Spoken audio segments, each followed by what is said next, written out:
Hi everyone, it's Laura, and I hope you're all doing well.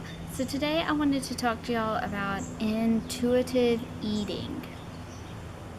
So if you're interested, then keep watching. So in my belief system, when it comes to nutrition, intuitive eating is the number one step, or potentially the most beneficial part of starting your health journey. So if you've never heard of intuitive eating, it's the idea of listening to your body, to eating when you're hungry and not eating when you're not hungry, to stop eating when you're full, to not kind of go past those hunger cues, but to really be in touch with what your body's telling you. And this is not only in regards to nutrition and food, but also it can be applied to exercise as well. So the benefits of intuitive eating are A, you start to respect your body. You recognize those certain cues that your body's trying to tell you. 2, you don't force your body to do things because of your mind. So you listen to the physical aspects of your body. So for me, intuitive eating started kind of the number one step, or the first thing I did to go towards intuitive eating was to throw out the times of day. So we have it in our head that we have to consume breakfast at a certain time, we have to consume lunch at a certain time, we have to consume dinner at a certain time, we can't eat past a certain time. And as a result of setting ourselves on this pattern, then it causes us to not listen to our body, but instead to look at the clock and say, oh, it's noon, I need to eat. Instead of recognizing that it's noon, but not associating that with you have to eat. And I get where a lot of this comes from. A lot of this comes from, being raised and being a child and growing up. You're told when to eat. You're told, here's your breakfast. Okay, it's lunchtime, let's go to the cafeteria. And when you get home from school and there's dinner on the table, you're told when to eat that dinner.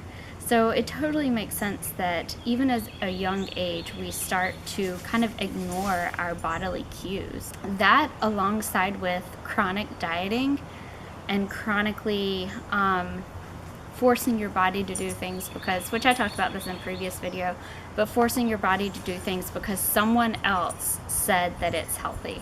Someone else said, without even knowing you, without even knowing your body, without even knowing your history, your medical history, what medications you're on, your lab values, without knowing your personality, your socioeconomic status, people put these ideas in your head that if you do this, if you eat these foods, then you will be healthy without even knowing you. So as a result, then we follow these diet plans or these recommendations, and it's in no way individualized. It's in no way specific to you as a person.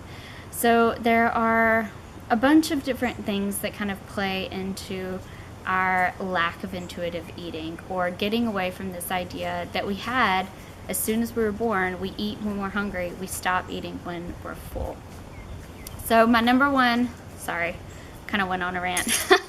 But my number one tip for starting to eat intuitively is to throw times out the window. If it's noon and you're not hungry, don't eat. If it's 10 and you're hungry and you want to eat lunch or you want to eat, then eat. And I think kind of one of the many downsides of not listening to our body and not listening to our hunger cues is we suppress them, and then later they're just so overwhelming that we overindulge and we overeat and we make decisions that aren't healthy because we're so hungry and we want food right then, because we've been starving ourselves and ignoring our body. So as soon as we kind of get away from feeling like we have to eat at certain times of day, that's one step closer to intuitive eating. The next tip I have is to get out of the diet mindset, to get out of this mindset that I have to follow this strict regimen. These are the foods I'm going to eat. I can't eat anything else, because some days we wake up and you all know, you wake up and you're like, I don't feel like eating that, or I'm really craving this, or I really want this. And as long as those are healthy options within reason, go for it. And if they're unhealthy reasons, then if you're able to identify that, or if it's unhealthy foods, if if you're able to identify why, if you're able to identify, okay, I'm craving chocolate because I'm stressed out. I'm craving chocolate because I'm sad. I'm craving ice cream because I'm lonely, because I am alone. And I am craving tacos or whatever. Not saying tacos are inherently bad, but whatever it is, your cravings. I'm craving potato chips because I'm bored. Because I'm just bored. And I want something to do with my hands while I zone out and watch TV. And we've all experienced these different emotions that are coincided with food. But I think one of the biggest things to do to address those is to start writing. I'm a huge advocate of journaling, of writing down how you're feeling, what's going on, and as a result, you can identify patterns and you can identify what's going on. You may think that you're not an emotional eater, but as soon as you start writing, you're able to, oh, well, maybe I do crave certain foods that aren't healthy when I'm insert emotion. And some of it may be when I'm happy, when I'm joyful, when I'm excited, then reason goes out the window and I'm like, whatever, let me have a piece of cake. I'm not saying that these foods like chocolate, cake, ice cream, like unhealthy processed foods, not saying you can't have them on occasion, but it's when you find yourself going to them during certain states of high emotion.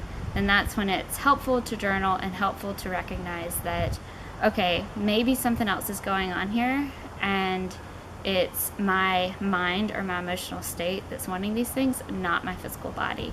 Because I guarantee you, your physical body will, I dare to say, never crave processed junk unless you're addicted to it. And if you're addicted to it, then that's a whole other slew of issues that need to be addressed. And part of that, and different people go about that different ways. So if you recognize, okay, I'm addicted to additives, preservatives, sugar, which a lot of people are, they just don't recognize it or choose to ignore it.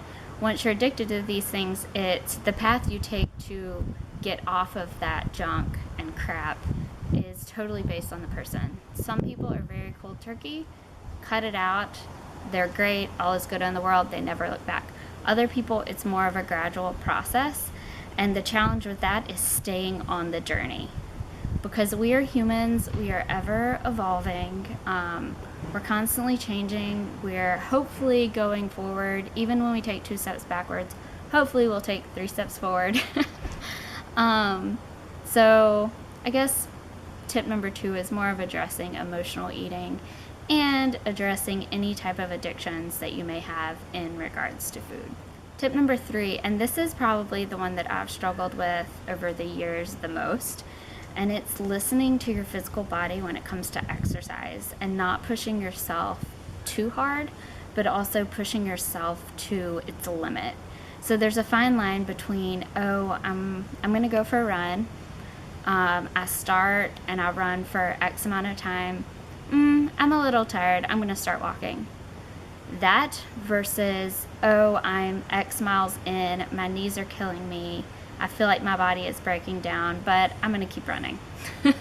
Very 2 different types of people. So we want to kind of have a happy medium.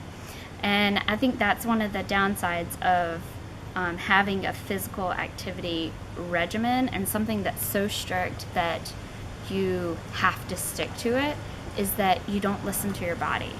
You know, if I say, okay, I'm going to run Monday, Wednesday, Friday, which I said that this week, I'm going to run Monday, Wednesday, Friday.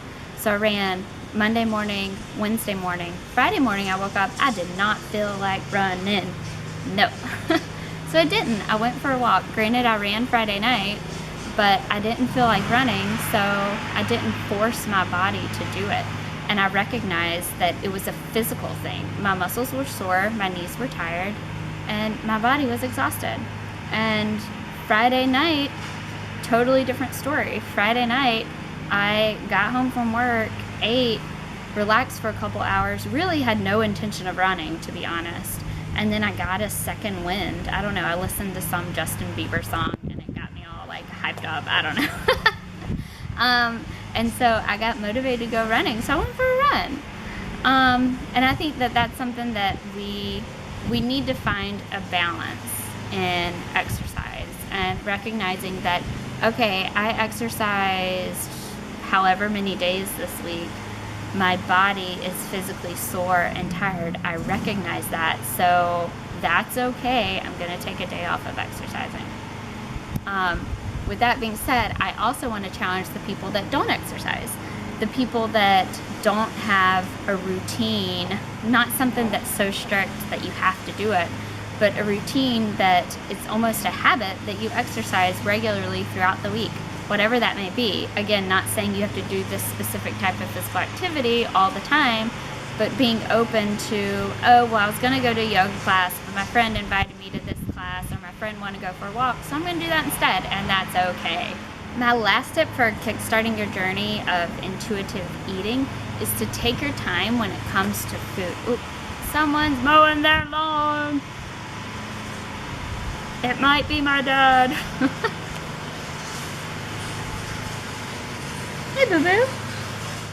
So my last tip for intuitive eating is to take your time when it comes to food.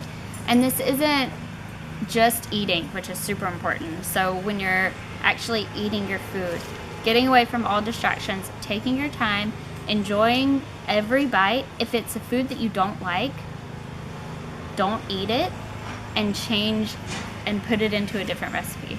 I'm a big advocate for that. If I make something and it doesn't taste good, I'm gonna be like, okay, tonight's not the night for that food. And I won't throw it away. I'll put it in the fridge, think on it, and then incorporate it into something else with different flavors or whatnot.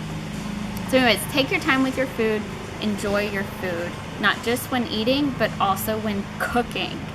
A lot of times we don't feel our food, we don't touch it, we're not a part of making it, so as a result we're not invested in it anyway, so we just scoff it down. And we have no relationship with our food except when it comes to emotions. So right, we are emotionally attached to our food, but we physically aren't, and I think that's sad. And I think taking the time to create food that you appreciate and that you enjoy the flavors and the taste is really important. And even if it takes 20-30 minutes out of your day, it's worth it, because you're investing in your body, you're investing in yourself, you're investing in your family, if you have a family, investing in their bodies, investing in their health. And what better thing can you invest in? You know, like if your family's not healthy, if you don't have energy, if you don't feel good, then like, what's the point of anything else? Because you don't enjoy it. You know, if you're always tired, if you always feel sluggish, if you're aching and like hurting and not content with yourself and your body, then what's the point of doing anything if you don't feel good and if you don't enjoy it? Same with your children. If your children are not in great health, that's setting the stage for the rest of their lives. So not taking time to prepare meals that will nourish and fuel them and yourself, I think is doing yourself a disservice. Okay, I hope this video helped y'all out. I feel like I was all over the place, but I just had a lot on my mind, and whenever something comes to me and whenever I think about something a lot, then I make a video on it. So this is what I've been thinking about a lot. I really hope that if you're someone who you don't eat intuitively, then you start to take steps to do so, because it's really important for overall health and nutrition and well-being and mental health. So yeah, if y'all have any other suggestions for people who are wanting to get better at intuitively eating, then please leave them below. If you have any ideas for future videos, then please leave those down below as well. Also, feel free to check out my book. I'll put the link below. I'm available for individualized meal planning as well as private counseling. So I'll leave my website below, and I hope y'all are doing well, and I'll be seeing y'all in my next video. Bye.